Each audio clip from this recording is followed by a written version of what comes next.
호출.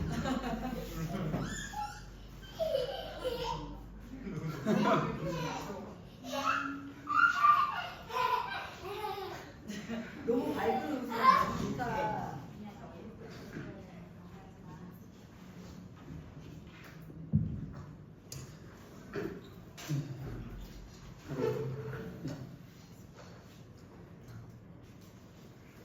서영 씨 이거 영상 되는 거.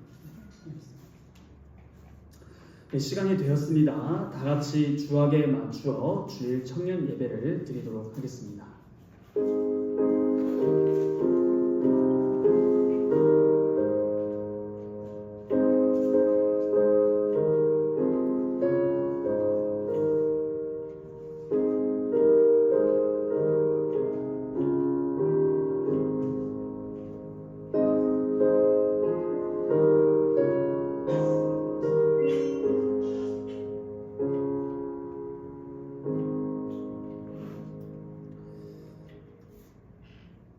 하나님이여 내게 은혜를 베푸소서.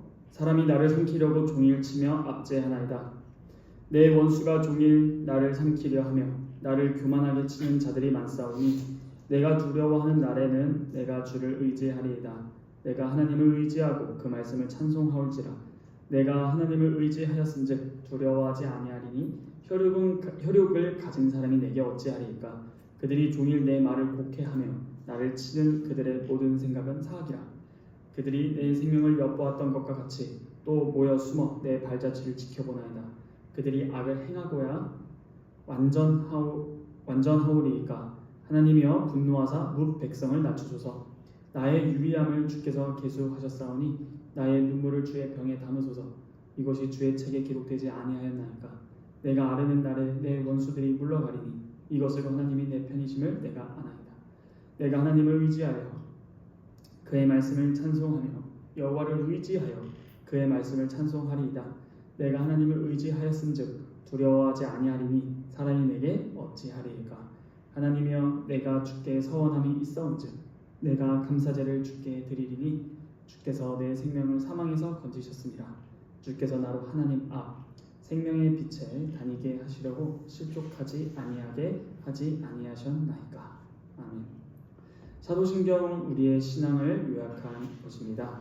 다 같이 찬송가 앞면에 있는 사도신경을 펴서 읽으며 우리의 신앙을 고백하도록 하겠습니다. 우리가 무엇을 믿습니까? 전능하사 천지를 만드신 하나님 아버지를 내가 믿사오며 그 외아들 우리 주 예수 그리스도를 믿사오니 이는 성령으로 잉태하사 동정녀 마리아에게 나시고 본디오 빌라도에게 고난을 받으사 십자가에 못 박혀 죽으시고 장사한 지 사흘 만에 죽은 자 가운데서 다시 살아나시며 하늘에 오르사 전능하신 하나님 우편에 앉아 계시다가 저리로서 산자와 죽은 자를 심판하러 오시리라.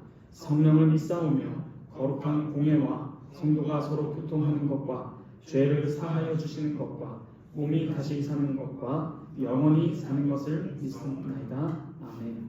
다 함께 찬송가 24장 찬송하겠습니다.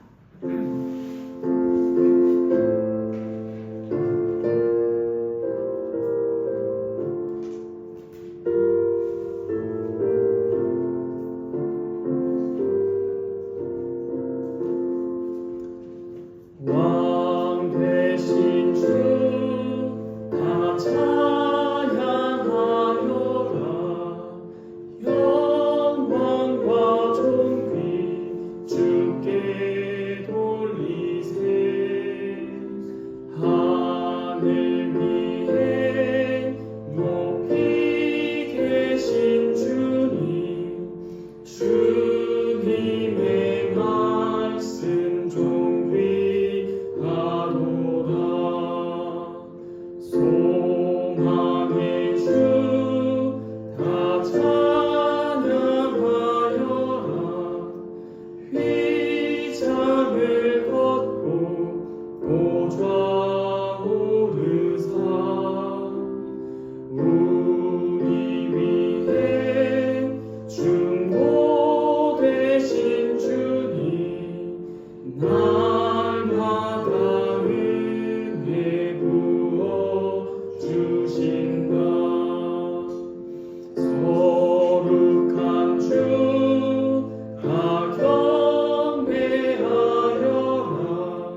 천사들도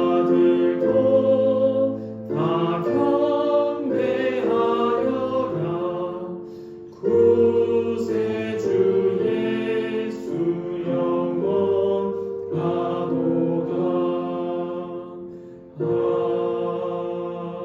아멘. 다 함께 시편 찬송 시편 90편 1절에서 4절 174페이지 찬양하겠습니다.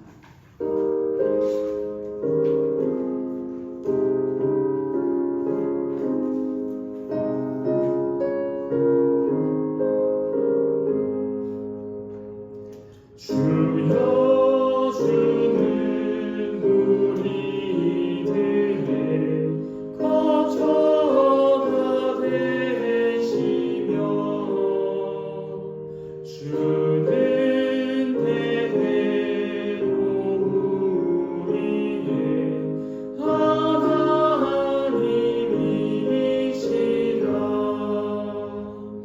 주는 땅과 세계 만물 조성하셨으니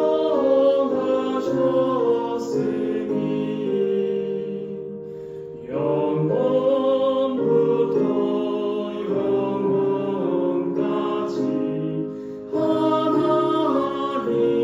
하나님이시라. 여호와는 사람들을 티끌로 돌리니 주의 목전에 천년이 하루당나이다.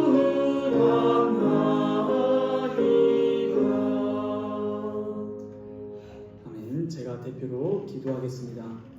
거룩하신 하나님, 우리의 아버지, 감사합니다. 이 자리에 저희가 주님께 감사함으로 예배드리고자 모였습니다. 온전히 예수 그리스도의 공로 덕분에 주 앞에 예배할 수 있게 됨에 감사합니다.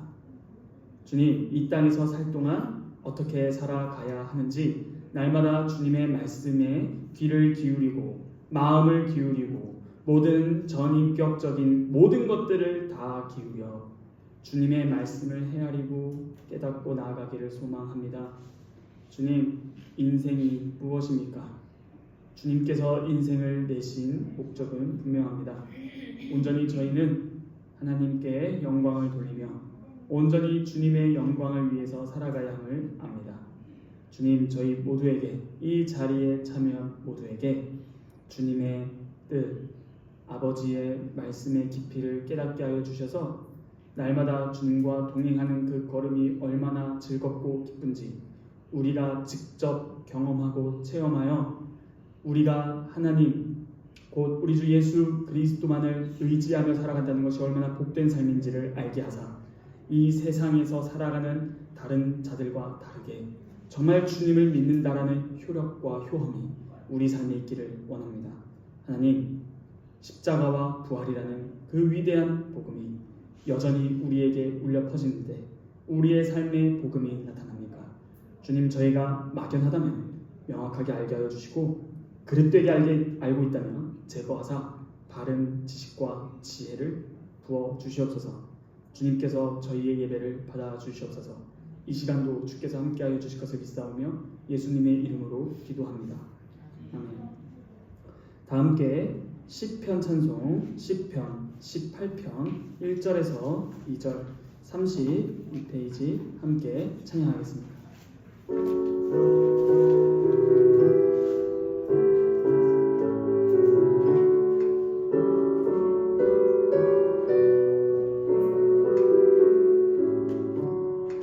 내 힘이 되신 여호와여, 내가 주를 사랑합니다. 주 나의 반석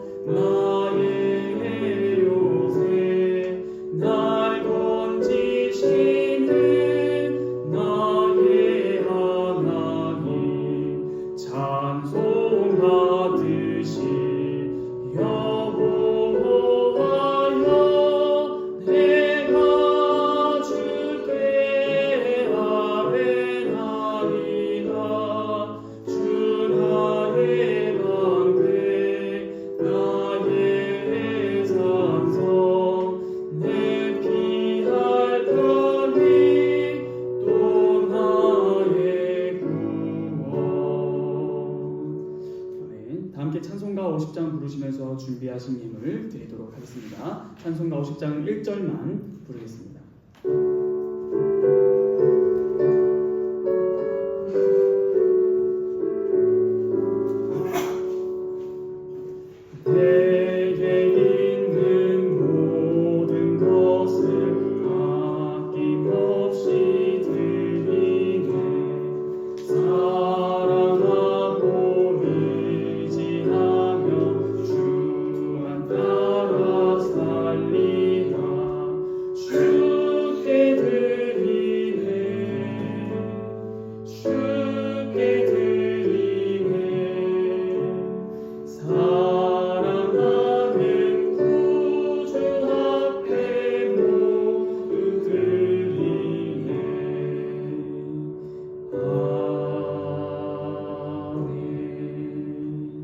제가 드린 예물을 위해 기도하도록 하겠습니다.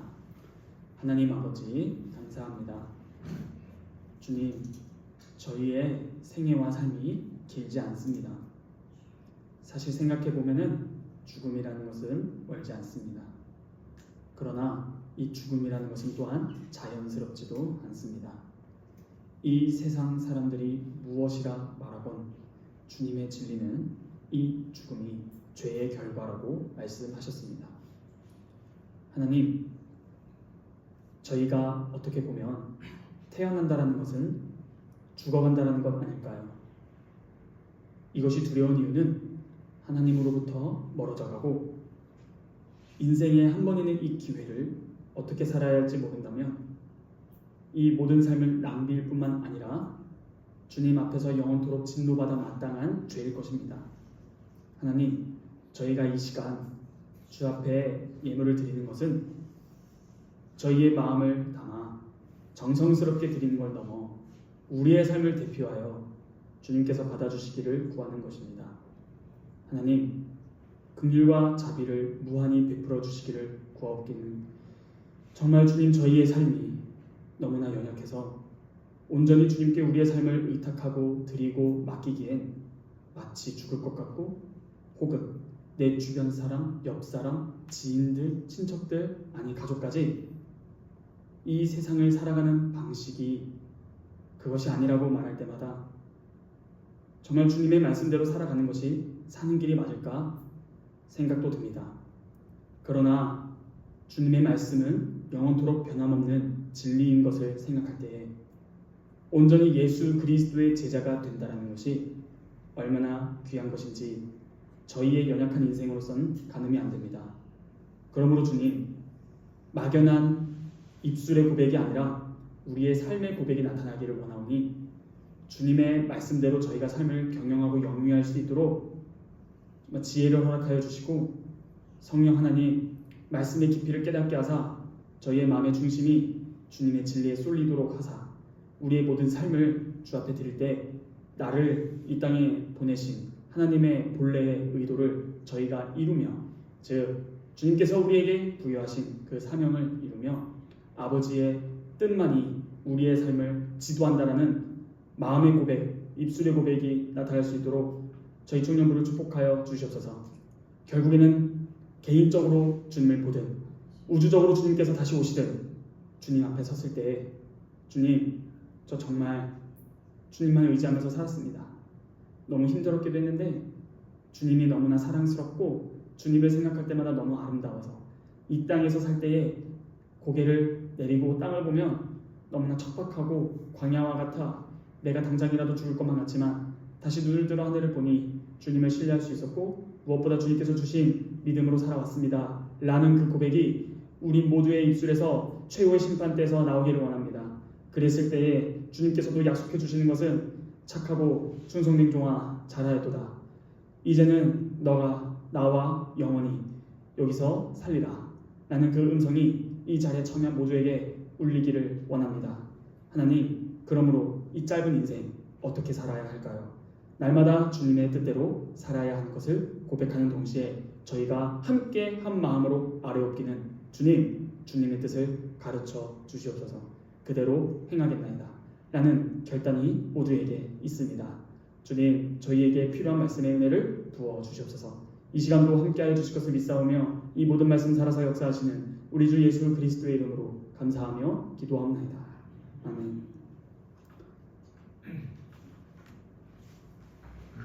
오늘 우리에게 주신 하나님의 말씀은 마가복음 3장 20절로 마지막 절 35절까지입니다. 마가복음 3장 20절로 35절까지입니다. 다 찾으셨으면 제가 하나님의 말씀을 봉독하도록 하겠습니다. 집에 들어가시니 무리가 다시 모임으로 식사할 겨를도 없는지라 예수의 친족들이 듣고 그를 붙들러 나오니 이는 그가 미쳤다 하밀러라. 예루살렘에서 내려온 서기관들은 그가 바알세불이 집했다 하며 또 귀신의 왕을 힘입어 귀신을 쫓아낸다 하니 예수께서 그들을 불러다가 비유로 말씀하시되 사탄이 어찌 사탄을 쫓아낼 수 있느냐. 또 만일 나라가 스스로 분쟁하면 그 나라가 설 수 없고 만일 집이 스스로 분쟁하면 그 집이 설 수 없고 만일 사탄이 자기를 거슬러 일어나 분쟁하면 설 수 없고 망하느니라. 사람이 먼저 강한 자를 결박하지 않고는 그 강한 자의 집에 들어가 세간을 강탈하지 못하리니 결박한 후에야 그 집을 강탈하리라. 내가 진실로 너희에게 이르노니 사람의 모든 죄와 모든 모독하는 일은 사하심을 얻되 누구든지 성령을 모독하는 자는 영원히 사하심을 얻지 못하고 영원한 죄가 되느니라 하시니 이는 그들이 말하기를 더러운 귀신이 들렸다 함이로라. 그때에 예수의 어머니와 동생들이 와서 밖에 서서 사람을 보내어 예수를 부르니 무리가 예수를 둘러 앉았다가 여짜오되 보소서 당신의 어머니와 동생들과 누이들이 밖에서 찾나이다. 대답하시되 누가 내 어머니이며 동생들이냐 하시고 둘러 앉은 자들을 보시며 이르시되 내 어머니와 내 동생들을 보라. 누구든지 하나님의 뜻대로 행하는 자가 내 형제요 자매요 어머니니라. 아멘. 오늘 본문은 마가복음 전체의 구조에서 아주 중요한 마가의 기법이 첫 번째로 등장하는 본문입니다. 무슨 말인가? 샌드위치 기법입니다. 여러분 샌드위치 드셔보셨나요? 샌드위치 드실 때 물론 서브웨이 초짜는 예외입니다. 빵과 그 사이에 있는 패티와 빵을 같이 먹나요? 따로 먹나요? 네, 서브웨이는 예외입니다. 그게 잘 안 되더라고요. 네, 따로따로. 그래서 제 손으로 먹기 시작한 인도 사람이 됩니다. 네. 이 샌드위치 기법은 무슨 말이냐 하면 마가가 자신의 마가복음을 서술할 때 쓰는 기법입니다. 오늘 첫 번째 20절부터 21절까지는 좀 이따 자세히 말하겠지만 친족들이라고 나오고요. 그 사이에 서기관에 대한 이야기가 나오고 다시 31절부터 친족, 가족, 친족이라고 하는 가족들이 나오는 것입니다. 그러므로 이 20절부터 35절까지의 큰 구조를 먼저 딱 보면은 가족, 서기관, 가족이겠습니다. 그러므로 이 샌드위치 기법은 어떻게 읽어야 하느냐 하면은 샌드위치를 한 번에 먹듯이 안에 있는 패티가 빵을 설명하고 빵이 패티를 설명한다. 이렇게 이해하면 좋습니다. 실제로 마가복음을 이제 쭉 볼 텐데 이 샌드위치 기법이 처음 나오는 것이 바로 이 3장 20절부터 35절입니다. 그러므로 이후로 이러한 비슷한 마가의 기법이 특유의 특징이 계속 나올 건데요. 오늘 그것을 먼저 보는 것입니다. 그러므로 이 샌드위치는 이렇게도 표현할 수 있겠네요. A, B, A 다시 A, B, A 다시입니다. 이것을 대상으로 본다면 가족, 서기관, 가족이라고도 볼 수 있습니다. 과연 이것을 통해서 무엇을 알 수 있을지 한번 보도록 하겠습니다. 먼저 여러분들이 3장 20절부터 35절까지 제가 읽는 것을 눈으로 잘 따라오셨을진데 여기에 공간과 시간이 나타납니다. 놀랍게도 20절부터 35절은 같은 공간에서 일어난 일입니다. 그게 어디죠? 집입니다. 시간은 언제죠?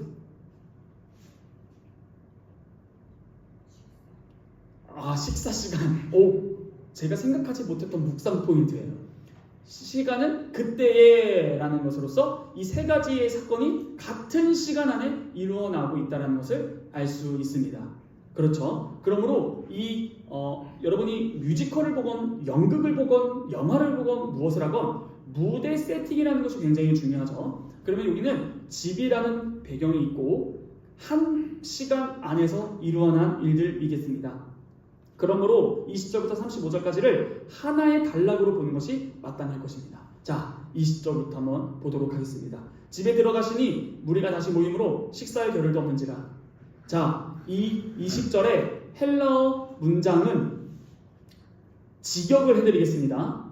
들어보시면서 보시면서 무슨 차이가 있는지 들어보세요. 그리고 그가 집에 들어오신다.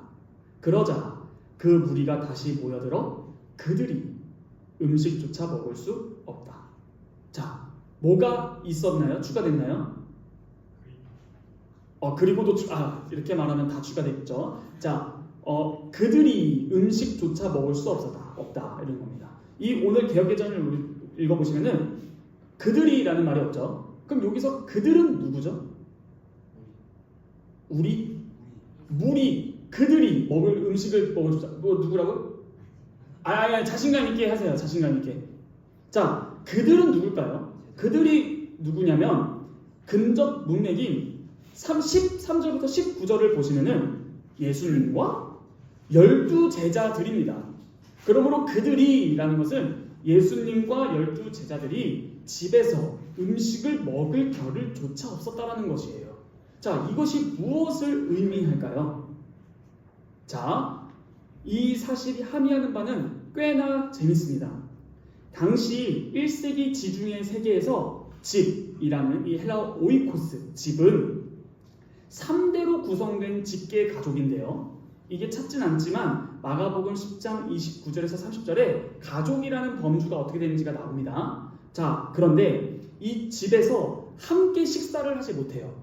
자, 집에는 누구가 집은 어떤 공동체인가요? 네? 혈연.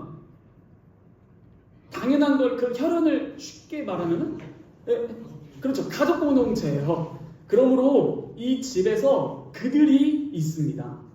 그들이 누구라고 했죠?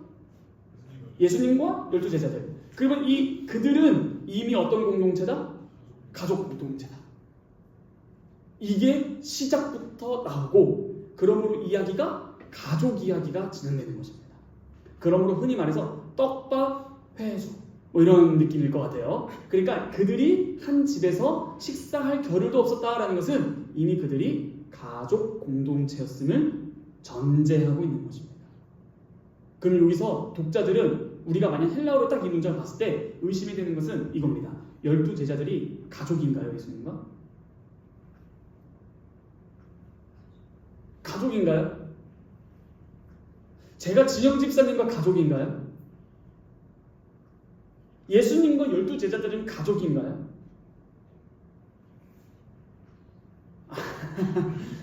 가족이에요? 다들 이상하게 주일 설교 시간만 되면은 이렇게 몰라요. 가족이 아니죠? 가족 아니잖아요. 그런데 이미 20절 시작부터 가족이라는 것을 전제하고 이야기를 시작한다는 것이에요. 그렇죠. 이 개념을 잘 가지고 있으면은 잠시 후에 빵과 빵을 해석할 때 유익이 될 것 같습니다. 자, 21절입니다. 제가 한 번 더 읽어보겠습니다. 예수의 친족들이 듣고 그를 붙들러 나오니 이는 그가 미쳤다 하밀러라. 이것도 헬라어로 원문으로 지역해 드릴게요. 뭐가 빠졌는지 잘 들어보시기 바랍니다. 그리고 그의 곁에 있는 자들이 듣고 그를 붙잡으러 나섰다. 이는 그가 미쳤다고 사람들이 말하고 있었기 때문이었다. 자, 무엇이 수정됐죠? 여기서 개역에서는 뭐라 나오죠? 친족. 이 친족이 친척을 포함하는 그런 건데요. 의역입니다. 죄송하지만 원문에는 가족, 친족이란 단어가 없고 뭐라고 표현되냐면은 그의 곁에 있는 자들이입니다. 이거 되게 중요해요. 외우세요. 지금 가족들을 마가가 어떻게 묘사했다? 그의 곁에. 그럼 그는 예수님이겠죠? 예수님 곁에 있는 자들이라는 것으로 원래는 써 있어요. 그러면 친족은 의역이에요. 아니 그럼 이런 질문을 할 수 있겠죠. 왜 이렇게 어렵게 쓰였을까? 그냥 가족이라고 하면 되는 거 아닌가? 이것도 우리가 볼 것인데 놀랍게도 이 곁에 있는 자들이라고 이제 쓸 거예요. 근데 이거는 당연히 샌드위치 기법에 의하면은 A-M은 이들이 누구였어요? 가족이에요. 가족입니다. 예수의 어머니와 형제들과 누이들. 자, 이 가족들인데 여러분 그거 아세요? 예수님의 좀 이따 볼 거지만 가족들 이름 아세요? 마리아 빼고 동생들, 친동생들 이름 아세요? 나옵니다. 마가복음에. 좀 이따가 한번 볼 건데 여튼 이 곁에 있는 자들이 예수님을 찾아왔어요. 왜 찾아왔어요? 잡으러. 이 붙잡는 거예요. 이게 부정적인 의미입니다. 붙잡으러 온 거예요. 체포하러 왔다고요. 체포하러. 왜 체포하러 왔어요? 이 마가는 가족들이 예수를 붙잡으러 체포하러 온 이유를 뭐라 말하냐면은 먼저 들은 후 이런 말을 합니다. 가족들이 무엇을 듣고 체포하는 거예요. 무엇을 들었죠? 설명절에 의하면 예수가 미쳤다라고 사람들이 말하고 있어요. 사람들이 웅성웅성합니다. 이런 거예요. 밖에서 야 여기 베스트 프라자 5층에 전도사 미쳤다 막 수군수군 돼요. 근데 그거를 철민 형제가 오다가 들었어요. 그래서 어떻게 하는 거예요? 저를 붙잡으러 온 겁니다. 왜요? 아니 일단 우리 가족의 명예도 실추될 거고 지금이라도 빨리 그러한 사람들의 평가로부터 건져내야 된다라는 보호라는 것이겠죠. 그 사람을 사랑하면 그러한 군중들과 무리들의 소문으로부터 빨리 건져내야 되는 거잖아요. 그럼 이거는 이러한 가족들의 태도는 긍정적이에요, 부정적이에요? 긍정적이죠. 보호하려고 하니까. 그러나 그게 아니에요. 왜냐하면 이 곁에 있는 자들인 가족들이 들은 건 예수가 정신이 나갔다라는 평가를 들은 건데 보호 차원에서 보이지만 보호 차원인 것처럼 보이지만 이들 역시 사람들의 평가에 암묵적으로 동의했다는 겁니다. 그의 곁에 있는 자들, 즉 31절에 나오는 어머니와 형제 자매들도 이 사람들의 평가에 암묵적으로 동의했다라는 거예요. 여기서 하나 여러분들이 성경을 잘 아신다면 생각할 것이 있습니다. 먼저 이걸 한번 말해보겠습니다. 여러분 중구난방이란 사자성어 아시나요? 중구난방 뭐죠? 네, 여기저기 중구난방으로 막 떠들어댄다 막 이런 표현 있죠. 근데 이 중구난방이 여럿이 마구 짓거린다 이렇게 실제로 우리 N 선생님의 그 국어사전에 나오더라고요. 중구난방 떠들어댄다 여럿이 짓거린다 이런 겁니다. 여러분 근데 중구난방 이 한자어가 무엇인지 아십니까? 무리중 이 구 무리들의 입은 난방 어려울 난 막을 방 막기 어렵다. 중구난방의 뜻이 뭐라고요? 무리들의 입은 막기 어렵다입니다. 쉽게 말해서 뭘까요? 여론의 위력입니다. 여론이요. 지금 나라가 시끄럽죠? 여론이라는 것이 굉장히 큰 힘을 발휘하신다는 것을 여러분 다 아실 것입니다. 여론을 잡아라. 이게 바로 중구난방이에요. 그렇죠? 그러므로 지금 예수님의 가족인 어머니, 형제, 자매들이 처한 상황이 무슨 상황? 중구난방입니다. 자, 여러 사람들이 이렇게 말합니다. 지금 예수 제 제정신 아닌데?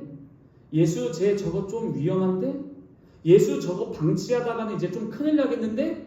이런 말들이 사방에서 들리면 가족들 입장에서는 어떻게 돼요? 중구난방. 무리들의 입에서 나오는 것을 막기가 심히 어렵다. 그런데 막기 어려울 뿐만 아니라 자꾸 예수가 미쳤다고 들으니 가족들도 끝내 그 말을 믿기 시작했다입니다. 그런데 이 가족들 한번 볼까요? 리스트? 이거 살짝 보면 좋을까요? 마가복음 6장 3절에 가족들 이름들이 나옵니다. 마가복음 6장 3절 한번 읽어볼까요? 다 함께 읽어보겠습니다. 여러분 처음 아셨을 수도 있을 것 같아요. 시작. 이 사람이 마리아의 아들 목수가 아니냐? 야고보와 요셉과 유다와 시몬의 형제가 아니냐? 그 누이들이 우리와 함께 여기 있지 아니하냐? 하고 예수를 대적한지라. 예수님의 친동생들 이름 처음 보셨죠? 이름이 뭐예요? 야고보, 요셉, 유다, 시몬입니다. 그리고 누이들까지 있어요. 그런데 나중에 이 예수님의 친동생 야고보가 어떻게 되죠? 장로 야고보. 그 다음 유다가 어떻게 되죠? 유다서를 작성합니다. 자, 여기서 무엇을 알 수 있을까요? 지금 우리는 이미 성경을 다 읽은 사람들로서 마가복음 3장에서의 가족들이 지금 뭐라고 한다? 예수가 미쳤다라는 것을 동의한다. 예수는 미친 사람입니다. 그런데 나중에 이 마가복음이 작성됐을 때 예수님의 가족들이 이 마가복음을 봤었을까요? 못 봤었을까요?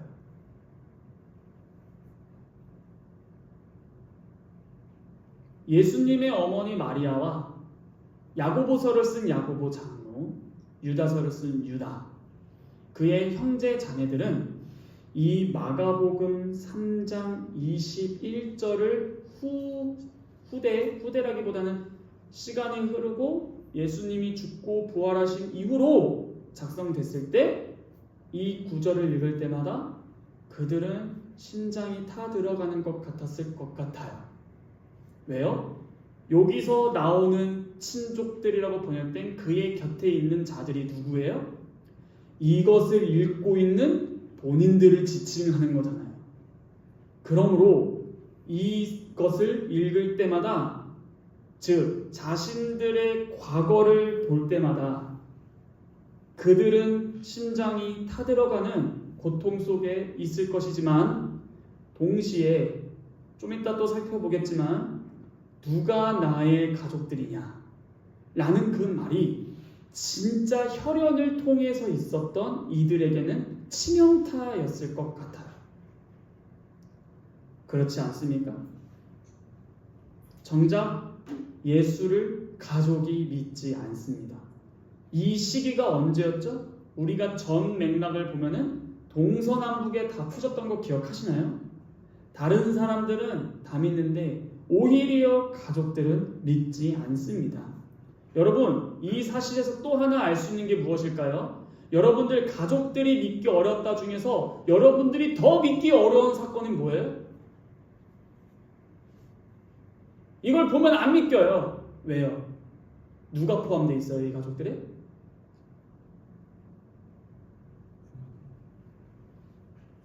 누구요? 마리아죠.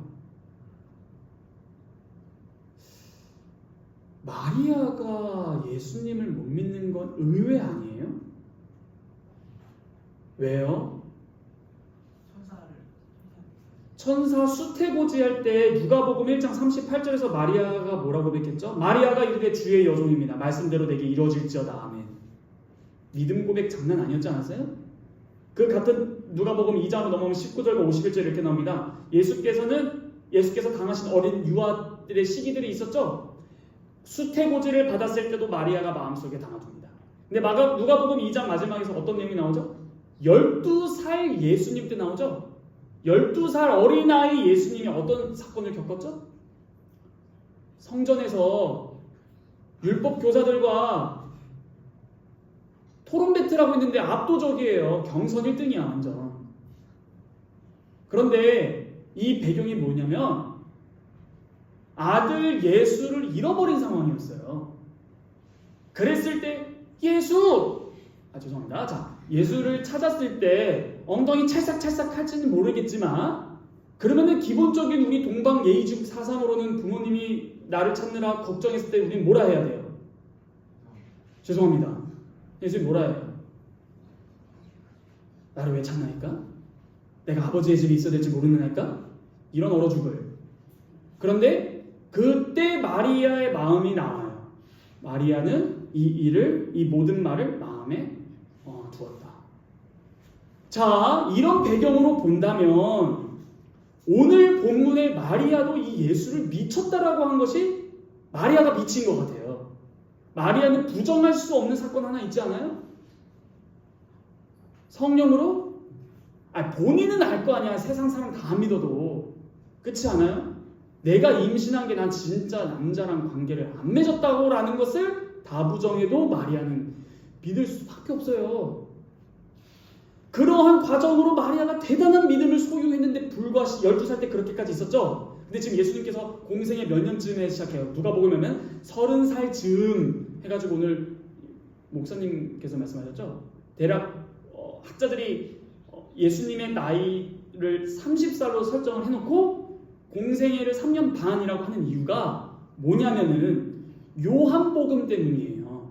예수님이 공생애 3년 반이라고 말하는 이유가 뭐예요? 모르죠? 왜 하필 3년 반 하셨어요? 요한복음이 없었으면 이거 몰랐습니다. 무슨 말이냐? 6월절은 몇 번이 있어요? 1년에? 한 번이죠? 요한복음에 6월절이 3번 나와요.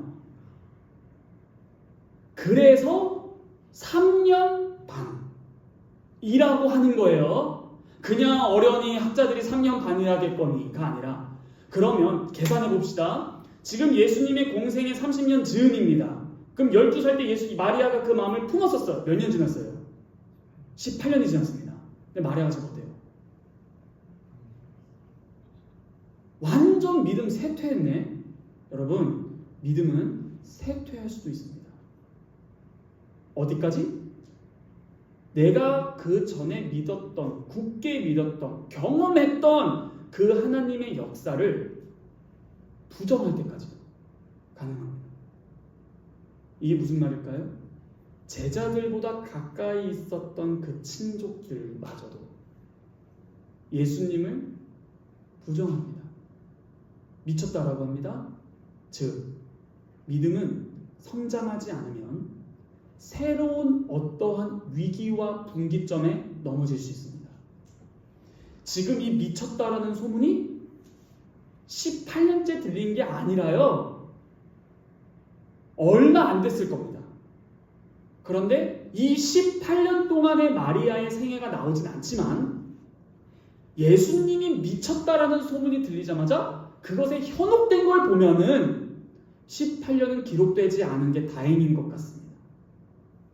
그러므로 여러분들, 교회에 출석하시고 나는 예수를 믿는다고 하지만 예수님에게 가장 가까이 있었던 어머니 마리아도 이 지경이라면 우리들은 더 걱정해야 됩니다. 18년 후에 여러분들의 삶에 어떤 문제가 발생할지 모르겠지만 그때 믿음을 지키십시오. 그러므로 지금 이 곁에 있는 자들이, 특히 마리아가 예수를 미쳤다라고 한 것에 암묵적 동의는 오히려 우리가 동의하기 어렵습니다. 그렇지 않나요? 그런데 이어서 가보겠습니다. 방금 이 개역개정에서는 친족이라 번역된 이 21절을 헬라어로는 어떻게 번역됐냐고 말씀을 드렸다면 그의 곁에 있는 자들이라고 말씀드렸죠. 그냥 그렇게 번역했나 보다 가 아니라 이렇게 질문해봤어요. 마가는 왜 이렇게 애매한 표현을 썼을까? 다시 말해, 개역개정을 번역한 이 번역가들, 학자들은 왜 이거를 그의 곁에 있는 자들을 가족이라고 번역했을까요? 당연히 후에 나오는 31절을 알고 있기 때문이에요. 그런데 그렇게 읽지 말고 이 마가의 이러한 표현들을 알아보자는 겁니다. 자, 무슨 말이냐? 이 오늘 읽은 20절부터 35절은 항상 다시 한번 말씀드릴게요. 설교를 하면서 제가 해석을 할 때 가장 중요한 게 뭐라고 계속 거듭하죠? 맥락, 문맥이죠? 자, 그의 곁에 있는 자들, 호이, 파르, 아우투, 그의 곁에 있는 자들은 앞선 14절에 의하면 뭐냐면 예수님에 의해 그와 함께 있도록, 히나 오신 메트 아우투, 그와 함께 있도록 부름받은 사람들과 비교하는 겁니다. 그의 곁에 있는 자들과 그와 함께 함께 있도록 하는.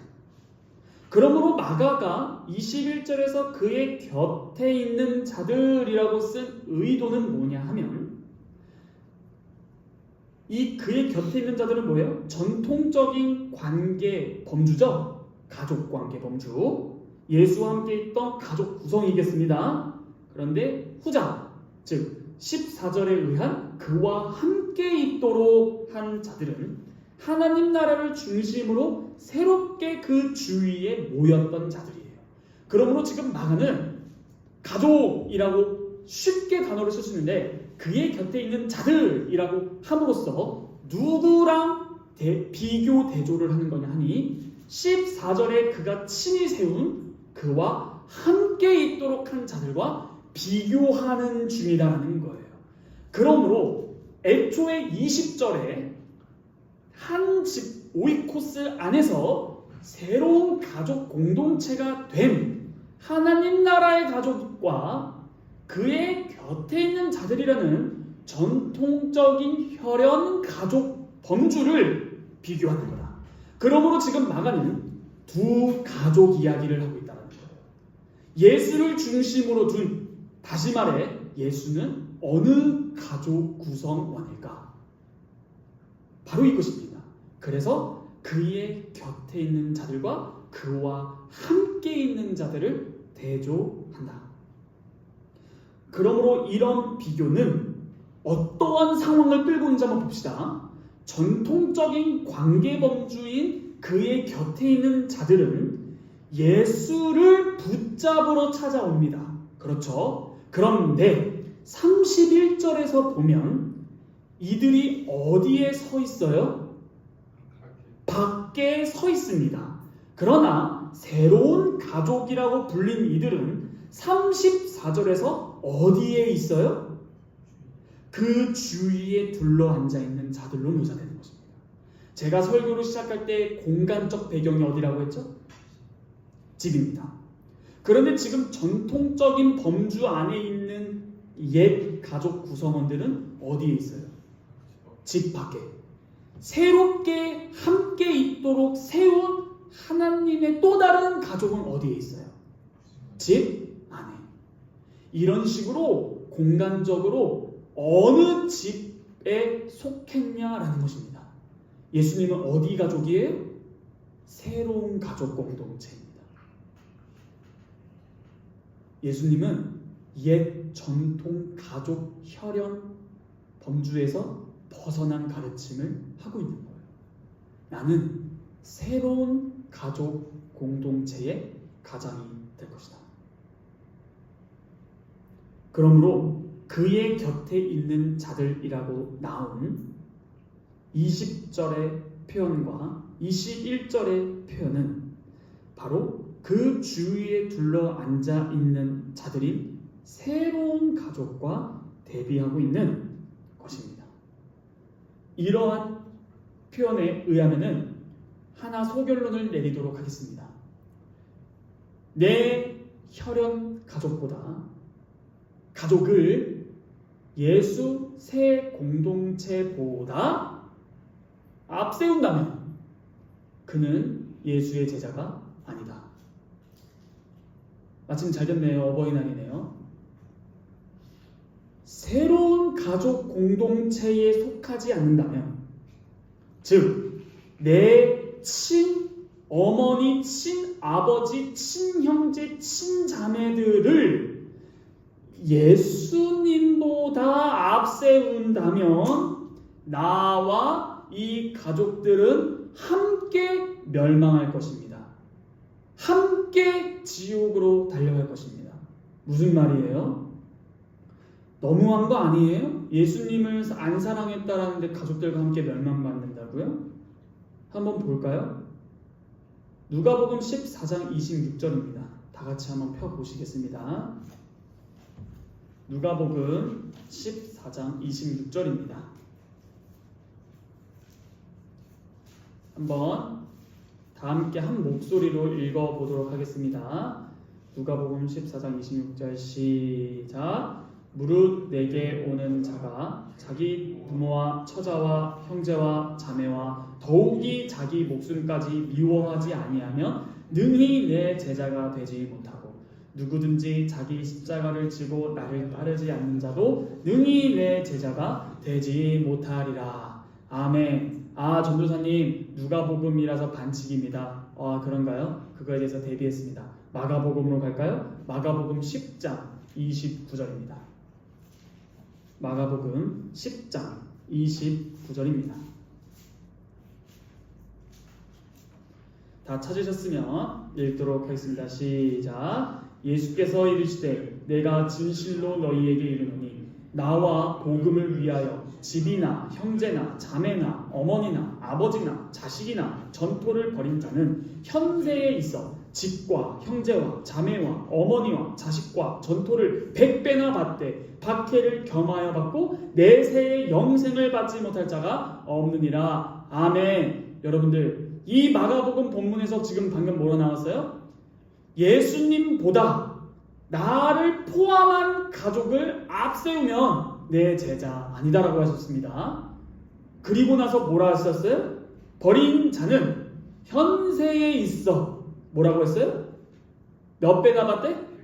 100배나 받대. 자, 질문하겠습니다. 간자님, 부모님 몇 분이세요? 형제는요? 한 명이에요. 그럼 합치면 몇이에요? 100 곱하면 몇이에요?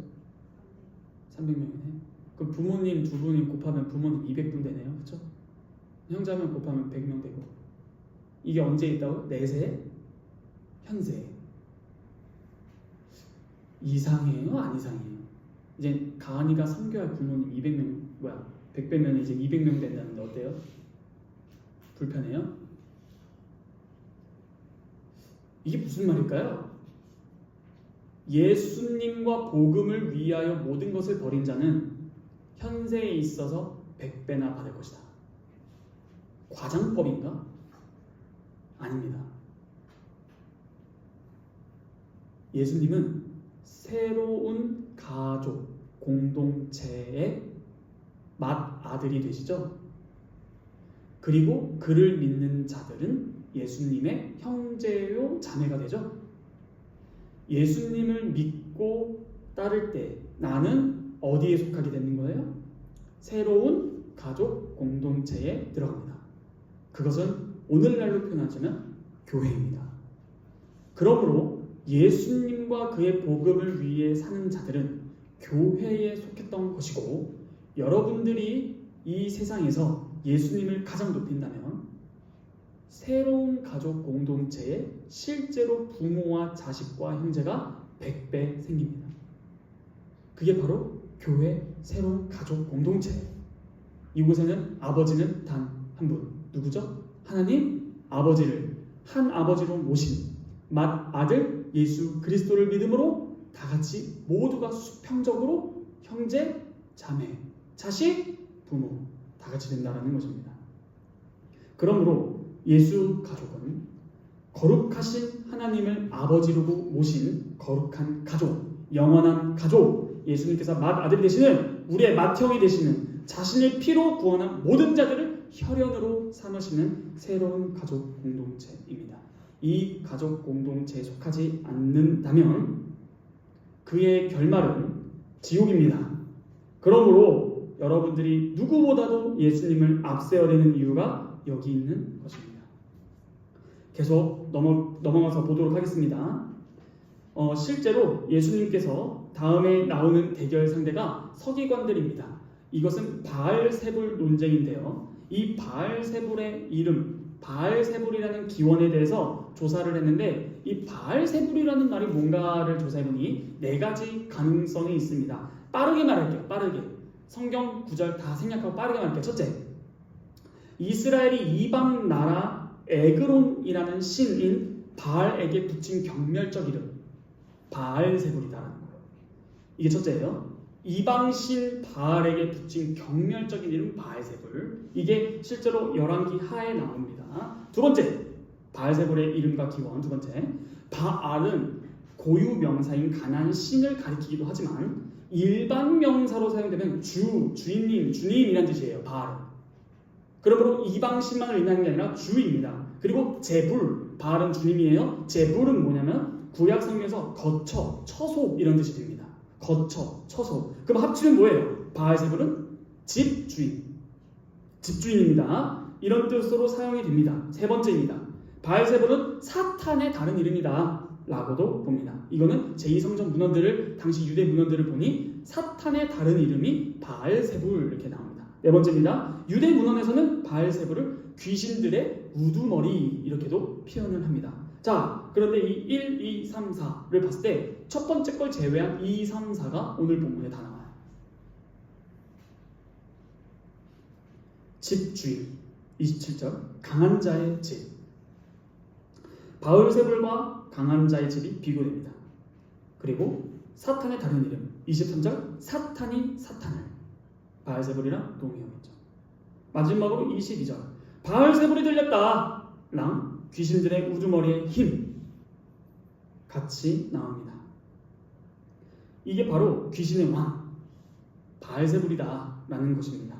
결론적으로 서기관들은 예수가 바알세불에 들렸다라고 하면서 그가 귀신들의 집주인 곧 사탄에게 붙들려 축귀하고 있다라고 비난하는 것이 분명합니다. 그러므로 그의 곁에 있는 자들은 이 예수가 미쳤다라는 사람들의 말에 동조하면서 붙잡으려 했던 것이고 서기관들은 한 발 더 나아갑니다. 뭐라고요? 미친 걸 넘어 사탄에게 붙들렸다 라고 말하는 것입니다. 마가는 이걸 통해서 뭘 말하고 있죠? 우리가 앞선 맥락 3장 7절에서 9절을 보면 많은 지역, 동서남북에서 압도적으로 많은 사람들이 몰려왔죠. 그런데 압도적인 사람들이 몰려올수록 예수님에 대한 오해와 비난 역시 압도적으로 확산된다는 거예요. 그에 대한 오해는 가족들마저도 오해했습니다. 이 오해와 비난은 전통적인 범주인 유대 사회에서의 가족 공동체를 넘어 예루살렘에 있던 서기관들에게까지 퍼지기 시작했음을 알려주는 것입니다. 그러므로 이 곁에 있는 자들이라는 20절, 21절과 그리고 30절까지의 서기관들의 이런 몰지각, 무식은 무엇을 알려주는가 하니 그들이 여전히 옛 시대에 살고 있음을 알려줍니다. 무슨 말이냐 하면요, 옛 시대와 새 시대 이렇게 구분을 짓겠습니다. 자, 여러분 전 한 번만 보시겠습니까? 옛 시대와 새 시대를 구분 짓겠습니다. 저를 기준으로 가운데 딱 잘라볼게요. 여러분들이 보기 편하게 여기가 구약 맞아요. 여기서부터 구약의 예언을 봤을 때 이게 바로 옛 시대입니다. 그런데 이거 아시죠? 원급 이거 산 실컷 말했죠. 구약은 이렇게 봤다 이렇게 봤다 전자다. 그러므로 이 옛 시대에 속했다라는 것인데 그러면 하나님의 오심으로 하나님의 종말론적 통치에 임하면은 이거 무슨 시대? 새 시대예요. 그러므로 이 개념을 잘 알면 좋은 게 성경을 읽다 보면은 니고데모가 되어서 어떻게 하면 하나님 나라에 어떻게 한다? 들어갑니까? 이게 바로 새 시대로 들어간다는 거예요. 어떻게 해야 들어갑니까? 거듭나야 된다. 자, 그런데 딱 예수님의 초림으로 옛 시대가 끝나고 새 시대가 시작된 건데 이게 뭐예요? 복음. 하나님 나라가 왔다. 때가 참에 하나님 나라가 왔다라는 것을 말해주는 거예요. 자, 뭘 말하고자 하냐면은 당시 유대인들의 사고와 사상 속에서는 옛 시대는 악이 다스려요. 새 시대에서는 하나님의 통치가 도래할 것을 믿었던 거예요. 그런데 예수님이 1장 14, 15절에서 하나님 나라가 왔다라고 했어요? 안 했어요? 했죠. 그래서 가르쳤던 게 뭐예요? 복음이었잖아요. 회개하라, 믿어라. 하나님 나라가 예수님과 함께 왔어요? 안 왔어요? 왔어요. 그런데 서기관들은 예수님이 지금 무엇을 통해서 다스리고 있다라고 했어요? 아니 성경에서 더워요. 서기관들이 예수님을 뭐라고 욕하고 있어요? 네? 귀신과 귀신의 귀신, 귀신들 중에 귀신. 그러면은 방금 유대인들의 사고 속에는 옛 시대는 누가 다스린다? 악이 다스린다. 그러면은 지금 이 예수님을 바라볼 때는 어떤 관점인 거예요? 여전히 옛 시대예요. 그러므로 지금 이들은 서기관들과 가족들, 그의 곁에 있는 자들이 똑같아요. 방금 A, B, A-이라고 했죠. 그런데 오늘 본문을 보시면 21절에 그가 미쳤다 하밀러라 라는 말 나오죠. 그런데 동일하게 30절을 보면은 더러운 귀신이 들렸다 하밀러라 똑같아요. 그러니까 서기관들과 옛 전통적인 범주에 속해 있는 가족들의 예수님을 향한 인식이 똑같아요. 어떤 인식이었던 거예요? 옛 시대에 여전히 살고 있는 겁니다. 여러분 잘 들으세요. 옛 시대에 속했다는 것은 여전히 하나님의 진노 속에 있다는 것이에요. 왜일까요? 십자가 사건이 뭐예요? 죄사함입니다. 천민정직 최후의 심판 때 설 거죠. 그때 가장 천민 형제를 기쁘게 하는 게 뭘까요? 무죄 선언입니다. 무죄 선언이에요. 여러분들 나중에 최후 심판 때 딱 섰는데 너 죄 없다라는 말이 얼마나 기쁠까요? 왜요? 그때 선언을 받으면 뭐예요? 지옥이에요. 아니에요? 맞잖아요. 그런데 예수님이 오셔서 그를 믿음으로, 그 복음을 믿음으로 죄 사함을 얻었다는 것은 내가 이미 새 시대에 진입했다는 뜻이에요. 이미 우리는 이 예수님의 초림부터 재림까지 이 사이에 살고 있는데 이걸 뭐라 했냐면 already but not yet, 이미 그러나 아직 아니 라는 옛 시대와 새 시대 중첩에 살고 있다. 그런데 여전히 옛 시대에 살고 있다는 건 뭐예요? 하나님의 심판이 예수 그리스도로 말미암아 임했는데 여전히 옛 시대에 살고 있다는 것은 사형 선고받은 거예요. 그 시대에 진입하지 못했잖아요. 그럼 어떻게 진입하는 거예요? 복음을 믿음으로 해요. 그러므로 이 가족들과 서기관들은 예수님을 향해 미쳤다, 바알세불 지폈다 라는 말은 여전히 예수로 말미암아 도래한 그 하나님 나라가 무엇인지 모르는 몰지각한 상태이다라는 뜻이에요.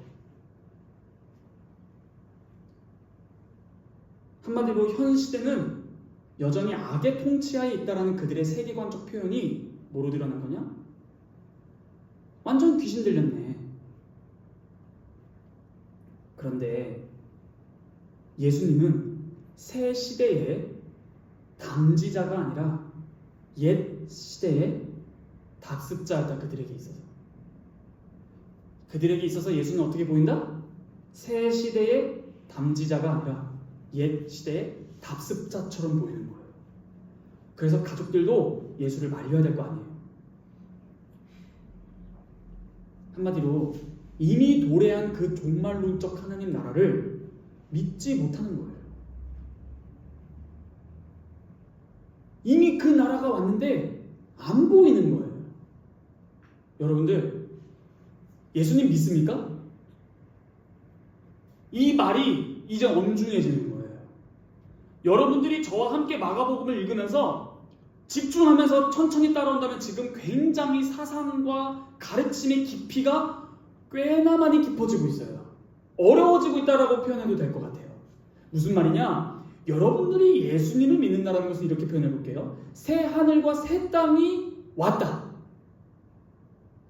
아직 완성되지 아니했지만 그 나라가 이미 왔다는 거예요.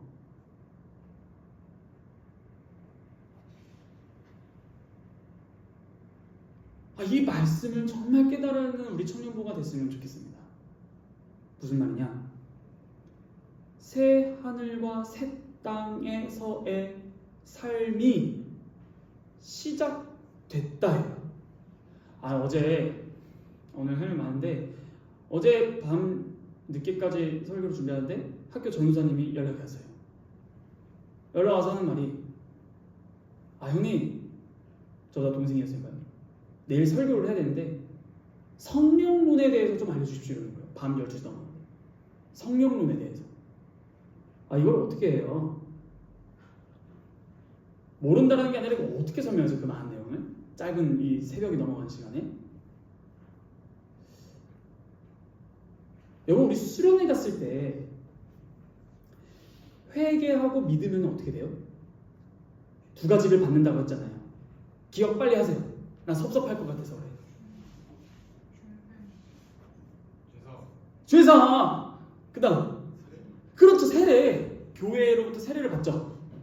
그러면은 그게 곧 뭐예요? 무엇을 선물로 받는다? 성령을. 자, 요엘서 다 피세요. 요엘서 2장 28절로 32절입니다. 요엘서 2장 28절부터. 자, 다 피셨습니까? 왜 약자가 오죠? 빨리 알려주세요. 옆에 다 모르는 거 아니죠? 옆에 알려드리는. 자, 요엘서 2장. 자, L 치세발 요엘. 자, 안 되겠다. 창세기부터 읽는 연습을 해야 돼. 자, 철민 형제님이 저 다 여기서 보여요. 지금 철민 형제님이 대표적으로 희생해서 요리분할 하시는 분들 다 보였어요. 자, 요엘 2장 28절 한번 펴보십니까? 펴보세요. 자, 제가 읽을 테니까 여러분들 이 찬양 아세요? 이 CC에 자녀들은 할 것이요. 그거 알죠? 그게 이 요에서 2장 28절부터입니다. 자, 읽어볼게요. 그 후에 나는 여호와 하나님입니다. 내가 내 영을, 여호와의 영이겠죠? 만민에게 부어주리니 너희 자녀들이 장래일을 말할 것이며 너희 늙은이는 꿈을 꾸고 너희 젊은이는 이상을 볼 것이며 그때에 내가 또 내 영을 남중과 여종에게 부어줄 것이며 내가 이적을 하늘과 땅에 베풀리니 곧 피와 불과 연기 기둥이라. 여호와의 크고 두려운 날 이르기 전에 해가 어두워지고 달이 핏빛같이 변하려니와 누구든지 여호와의 이름을 부르는 자는 구원을 얻으리니 이는 나 여호와의 말대로 시온산과 예루살렘에서 피할 자가 있을 것이며 남은 자 중에 나 여호와의 부름을 받을 자가 있을 것입니다. 여러분, 이 28, 29절 뭐 떠올라요? 영이 부어집니다. 뭐예요? 뭐예요? 오순절. 그 다음 하늘이 어떻게 된대요? 31절. 하늘과 땅의 징조인데 해가 어떻게 돼요? 해가 어떻게 돼요? 그거 언제 일어났어요? 언제? 몇 시? 십자가에서 정오 12시부터 오후 3시까지 3시간 동안 흑암이 임하죠. 지금 근데 이러한 사건들이 요엘서에 의하면 언제 일어난다? 28절 그 후에, 29절 그때에, 31절 여호와의 크고 두려운 날. 구약에서 다시 쳐보세요. 이거 있죠? 이거 산 여호와께서 임하시는 날은 크고 두려운 날이에요. 왜요? 대심판의 날이라니까요. 그런데 이 사건이 일어났어요? 아직은 우리 안 일어나서 우리가 이 요엘서 2장 28절부터 이걸 기다리는 거예요. 일어났어요? 아니면 기다리는 거예요? 일어났어요. 근데 이게 언제 일어난다고 했어요? 방금 그때에 여호와의 크고 두려운 날, 이게 바로 종말이에요. 우주 대폭발이라고 설명하면 쉬울까? 우주 대폭발. 근데 이렇게 예언했던 선지자들이 어마어마한 임했네라는데 우리는 이미 임했어요. 그러나 아직이에요. 이 시대에 살고 있는 AD 신약 시대라는 거예요. 그러면 종말이 임했다 안 임했다? 그럼 우리는 어디에 속했다? 새로운 시대에 속한 거고, 이때가 마지막 라스트 찬스예요. 회개하라라는 겁니다. 왜? 완성하는 순간 죽음 이후는 회개는 없으니까. 이때가 마지막이에요. 그러므로 예수를 믿는다는 뜻은 뭐예요? 내가 그와 함께 연합되어 이미 시작된 그 하나님 나라에 나도 속해서 그 나라의 시민권적 생활을 영위하기 시작했다는 뜻이 예수를 믿음이고, 내가 그 삶을 실제로 지금 옛시대와 새시대가 중첩된 이 시대에 살면서 그 하늘의 시민권적 삶을 살아갈 때 내가 예수를 믿는다라는 게 증거된다라는 것입니다.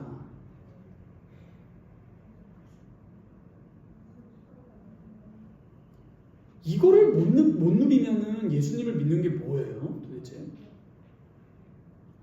이게 우리를 두렵게 하는 거예요. 무슨 말이에요? 서기관들과 그의 곁에 있는 그 가족들이 예수를 향해 옛 시대에 속한 표현들을 하고 있다고요. 그러면 이 말은 뭐예요? 예수를 안 믿는다는 거예요. 엄중한 말입니다.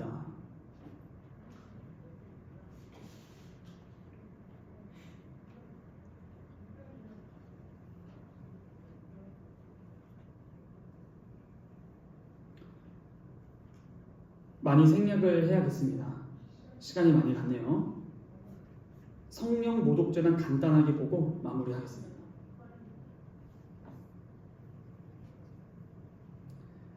29절에 나오는 성령 모독죄를 한번 보시죠. 이 성령을 모독하는 자는 영원히 사하심을 받지 못하고 영원한 죄가 된대요. 즉 성령 모독은 영원한 속죄를 받지 못하고 영원토록 지속되는 죄라는 뜻입니다. 근데 이때 예수님께서 마가복음에서 처음으로 말씀하시는 게 있어요. 28절에 내가 진실로 너희에게 이르노니. 이 진실로가 뭐죠? 내가 진짜예요? 아니에요. 이게 뭐예요? 아멘이라는 뜻입니다. 아멘. 내가 진실로 내게 이르노니라는 말 아시죠? 이거는 내가 진짜야가 아니라 아멘, 아멘이라는 뜻이에요. 그러므로 여기서 예수님 처음으로 마가복음에서 내가 진실로 처음으로 딱 나왔습니다. 이게 뭐예요? 예수님의 고정적인 자신의 엄중한 경고를 할 때 쓰는 말이에요. 아멘. 우리는 아멘 언제 써요? 말하고 아멘 하죠. 근데 예수님은 아멘, 아멘 쭉 말해요. 그럼 이 아멘이 뭐냐면요, 구약에서 여호와 하나님의 엄중한 경고 선포인데 예수님이 아멘 하는 것은 본인이 지금 누구라는 거예요? 구약의 여호와 하나님이라는 거예요. 예수님의 특이점이 뭔지 아세요? 구약의 선지자들은 무엇인가를 예언할 때 어떻게 해요? 여호와 하나님이 이르시기를 뭐 이런 식으로 하지 않습니까? 근데 예수님이 뭐라 해요? 내가 너희에게 이르노니 이런 식으로 하죠. 그런 엄중한 경고적 표현이에요. 그런데 이때 예수님은 축귀를 하시는 것은 성령의 능력으로 이루어진다라고 했어요. 성령의 능력으로. 바로 성령은 종말론적 영입니다. 성령의 능력으로 이루어지는데 성령을 회방하는 죄는 영원히 용서를 받지 못하거든요. 근데 이 성령 회방죄가 뭐냐니 바로 하나님의 종말론적인 사역 자체를 부정하는 거예요. 부정하는 거예요. 그러므로 여러분들이 정말 하나님을, 예수님을 믿어서 구원을 받다면 이렇게 표현해 드릴게요. 여러분들은 죽을 때까지 죄송하지만 성령 회방죄를 지을 수가 없으세요. 막아주세요, 하나님께서. 성령 회방죄는 신자들이 못 지어요. 짓고 싶죠? 못 지어요. 못 짓게 되어 있어요. 그런데 이 성령 회방죄를 짓고 있는 자가 누구예요? 오늘 본문에 나오는 서기관들이에요. 그게 어떻게 나와요? 30절에 뭐라? 이는 그들이 말하기를, 그들이 누구예요? 서기관들이겠죠? 말하기를 더러운 귀신 들렸다. 이 더러운 귀신 뭐예요? 더러운 귀신의 반대말이 뭐예요? 여러분? 그렇죠. 이 더러운 귀신이라는 것은 아카사르톤 푸뉴마, 더러운 영. 반대, 깨끗하지 않은 영. 근데 성령 뭐예요? 하기온 푸뉴마, 거룩한 영. 그러므로 지금 예수님이 거룩한 영, 하기온 푸뉴마로 사역을 하고 있는데 그 사역의 결과가 성령의 사역의 결과였잖아요. 근데 그걸 보고 뭐라 한다? 더러운 영이다. 이게 성령 회방죄예요. 예수 그리스도께서 성령을 통해서 일하시는 그 일을 회방하는 겁니다. 이 더러운 영, 영원히 사함을 받지 못합니다.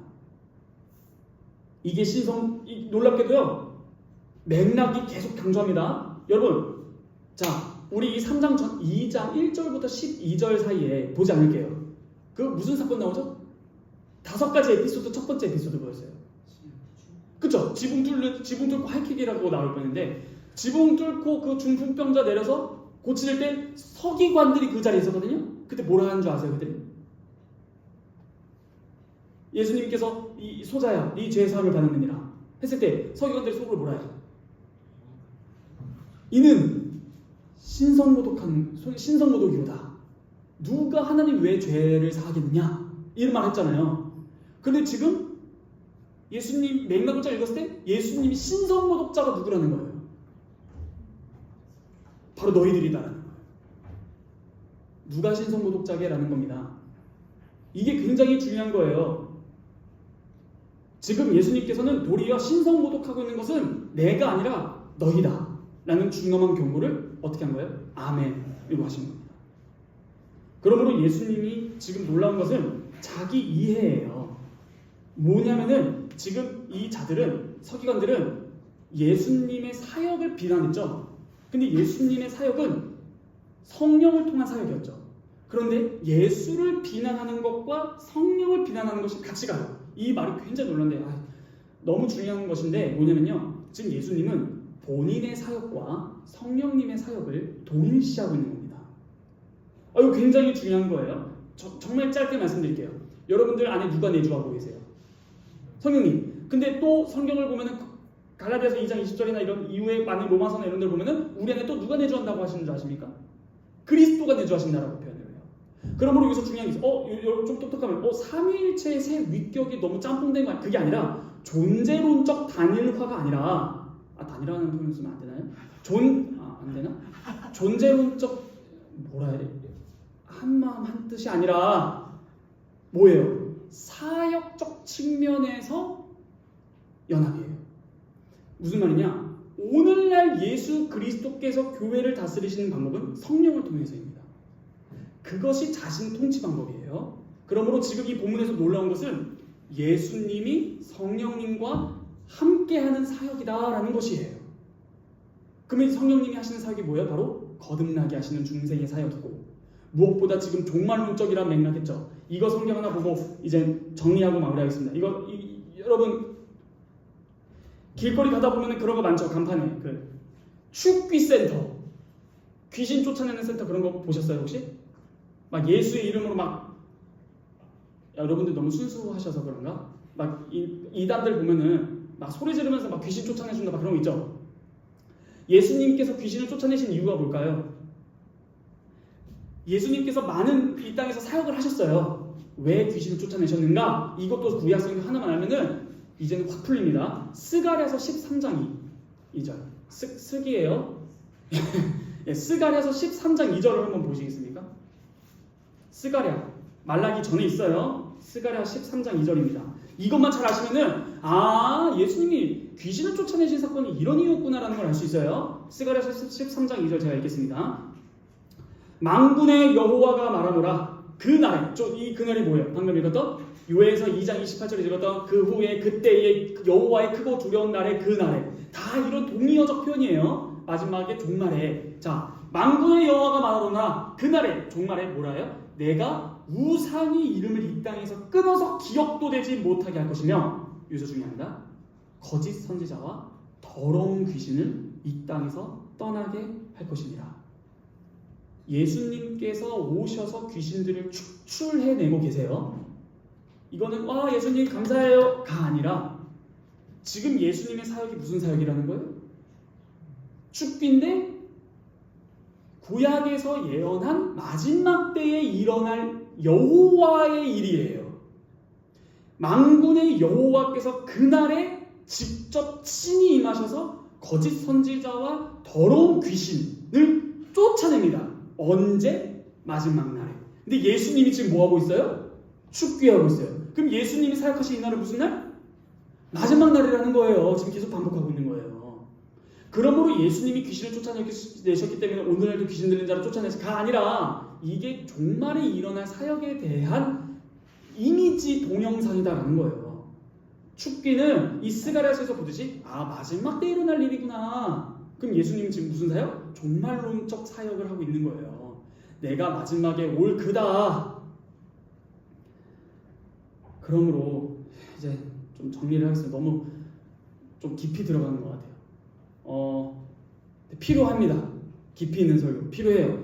이런 내용을 알지 못하면 안 돼요. 자, 정리를 하겠습니다. 지금 한마디로 예수님의 가족들과 서기관들은 예수님을 비난을 하는데 어떤 비난을 하는가 하니 마지막 때에 일어날 일들을 시행하고 있는 그 예수님을 반대하고 거부하는 거예요. 그것은 곧 그 예수님을 믿지 않는다라는 것인데 이러한 큰 비난과 오해와 곡해와 왜곡이라는 배경에서 새로운 가족 공동체를 창설하신다라는 것이에요. 그러면 우리가 그 가족 공동체에 들어가는 방법은 무엇인가라는 것으로 마무리를 하자면 오늘 본문에 뭐가 나와요? 누가 나의 어머니고 나의 형제들인가? 라는 이 질문은 여러분들이 가지고 있는 그 전통적인 가족 정의에 의문을 제기하는 수사적 질문입니다. 여러분들 앞에서 지금 예수님이 누가 너희의 어머니고 누가 너희의 형제자매냐라고 하는 것은 답변하라라는 게 아니라 기존에 가지고 있는 가족에 대한 정의를 재검토하라라는 뜻이겠죠. 그러면 예수님은 이렇게 말씀을 하시고 끝나는 게 아니라 뭐라 해요? 둘러앉은 자들을 보시죠. 둘러앉은 자들을 보세요. 보실 뿐만 아니라 환기시킵니다. 뭐라고요? 보라. 둘러앉은 자들을 보시고 다른 사람한테 말합니다. 보라. 자신이 보고 있는 사람들을 주목하라는 겁니다. 누가 그의 가족인지 보라라는 거예요. 이 뜻은 뭐예요? 결국에는 누가 하나님의 자녀 예수님의 가족 공동체에 들어갑니까? 오늘 본문을 보시면은 35절 누구든지 하나님의 뜻대로 행하는 자가 내 형제요 자매요 어머니니라. 그러면 우리는 질문해야 되죠. 하나님의 뜻이 무엇이고 그것을 어떻게 알 수 있고 어떻게 준행할 수 있는 것인가 라는 것인데 이것은 지금까지 2장 1절부터 3장 6절까지 5가지 에피소드와 지금까지 봤던 내용을 통해서 알 수 있습니다. 뭐예요? 계속적으로 율법에 대한 어떤 행동에 대한 해석 싸움이었잖아요. 그러므로 하나님의 뜻은 예수님을 통해 드러나고 예수님의 가르침을 통해서 결정되는 것을 알 수 있어요. 예수님은 첫 번째 에피소드 때 성전에 가서 제물을 바치지 않고 죄를 용서하십니다. 어떻게? 믿음을 보시고 그게 바로 하나님의 뜻입니다. 예수 그리스도를 믿는 것이 바로 하나님의 뜻이었던 것이에요. 그랬을 때에 죄 용서를 받습니다. 그리고 또한 두 번째 안식일의 주인. 누가 안식일의 주인인가? 바로 예수님이 바로 안식일이라는 의미, 안식일을 어떻게 지켜야 되는가, 하나님의 뜻을 어떻게 지켜야 되는가를 알려주시는 분이에요. 그러므로 하나님의 뜻을 행하는 자들이란 막연한 것이 아니라 하나님의 다스림, 최후의 종말의 통치인 그 나라를 선포하시며 새 시대를 가져오신 그 예수님의 가르침을 따르는 자들. 다시 말해 1장부터 말했던 그 하나님의 길, 호도스, 그 길을 같이 걷는 자들이 하나님의 뜻대로 행하는 자들이고 그들이 바로 예수 그리스도의 새로운 가족 공동체다라는 겁니다.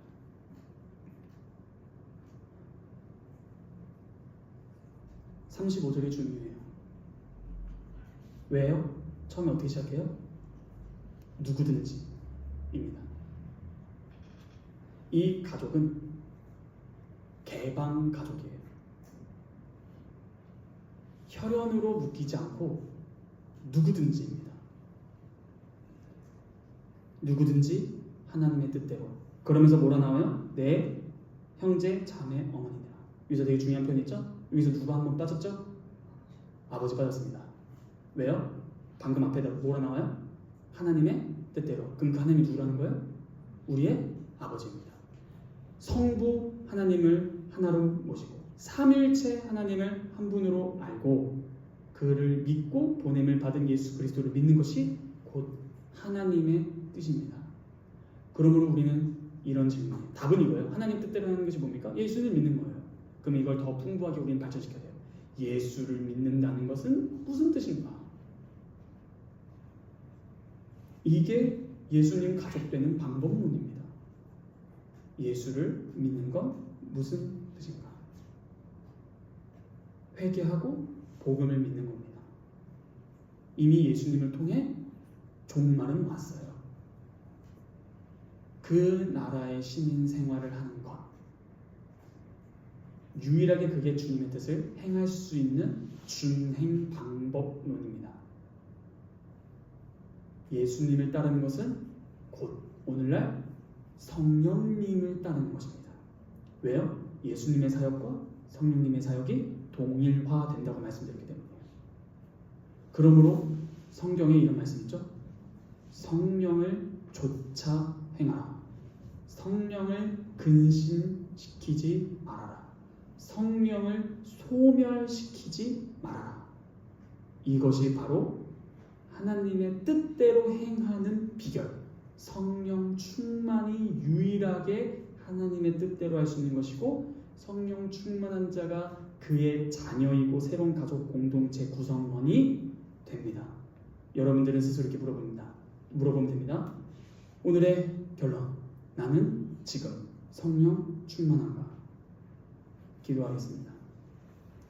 거룩하신 하나님 아버지, 감사합니다. 저희 모두가 성령 충만하여 하나님 뜻이 무엇인지, 그리고 하나님의 뜻이 무엇이며 어떻게 행하고 준행할 수 있는지 깨달아 알게 하여 주시옵소서. 이 모든 가르침을 저희에게 부어주셔서 예수님의 이름으로 기도하옵나이다. 아멘. 다 함께 찬송가 2장 찬양하겠습니다.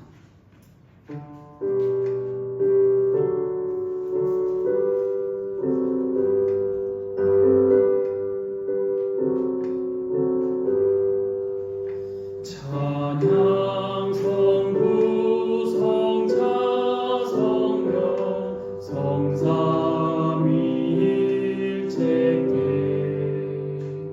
영원 무궁하기까지 영광을 돌리세. 영광을 돌리세.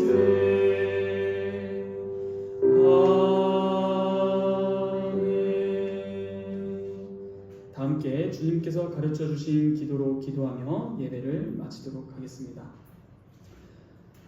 하늘에 계신 우리 아버지여, 이름이 거룩히 여김을 받으시오며 나라에 임하옵시며 뜻이 하늘에서 이룬 것 같이 땅에서도 이루어지이다. 오늘날 우리에게 일용할 양식을 주옵시고 우리가 우리에게 죄 지은 자를 사하여 준 것 같이 우리 죄를 사하여 주옵시고 우리를 시험에 들게 하지 마옵시고 다만 악에서 구하옵소서. 대개 나라와 권세와 영광이 아버지께 영원히 있사옵나이다. 아멘.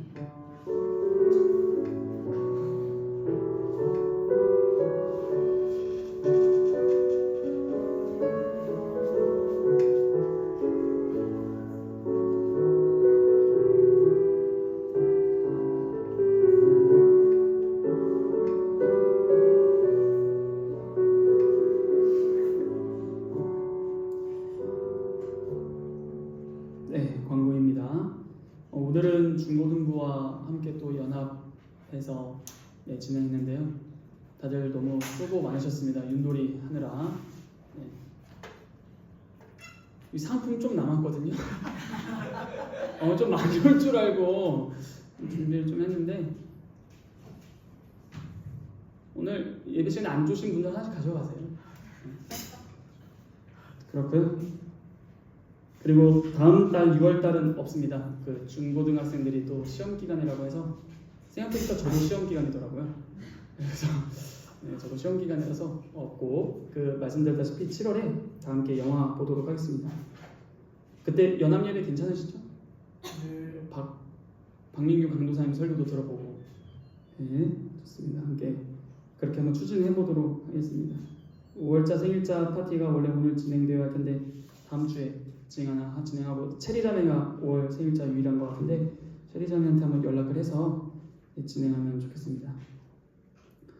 예배후 활동에 대해서는 다 사실 준비는 했습니다. 그 프린터 해와서 그 오늘 설교를 기반으로 혹은 오늘 본 예배 목사님 설교를 나누든 해서 나눔을 해도 되고 후에 주께서 주신 사람 뭐 10분이든 15분이든 해도 되거든요. 근데 오늘 여러분들이 다들 너무 수고하셨고 특히나 오늘 설교도 좀 길었는데 힘드실 수 있어서 여러분들께 먼저 편의를 봐드리는 게 맞겠죠? 네, 그래서 선택을 드리겠습니다. 첫째, 오늘 설교와 오늘 그 담임 목사님 설교 나눈다. 그리고 주께서 쓰시는 사람도 한다. 자, 둘째, 나눔만 한다. 셋째, 주께서 쓰시는 사람만 한다. 다섯째인가요? 안 한다. 네, 안 한다. 벌써 투표 하나 나왔던 거 같아요. 자, 여러분들께 선택권을 드리겠습니다. 4번이 뭐였죠? 4번이 안 한다였나요? 네, 괜찮습니다. 진짜로 여러분들 선택 오늘 너무 다들 수고하셨고 힘드셨으니까 1, 2, 3, 4. 4번? 아니요, 뭐 편하게 뭐 말씀해 주세요. 괜찮습니다. 오늘 좀 4번?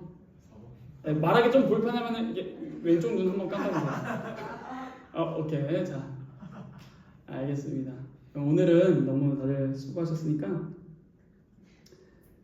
네, 오늘 여기까지 하면은 다들 웃지 마세요. 다들 너무 좋아하면은 저 안 돼요. 네, 농담이고 오늘은 여기까지 하도록 하겠습니다. 네, 모든 순서 마무리하도록 하겠습니다. 네, 수고하셨습니다. 감사합니다.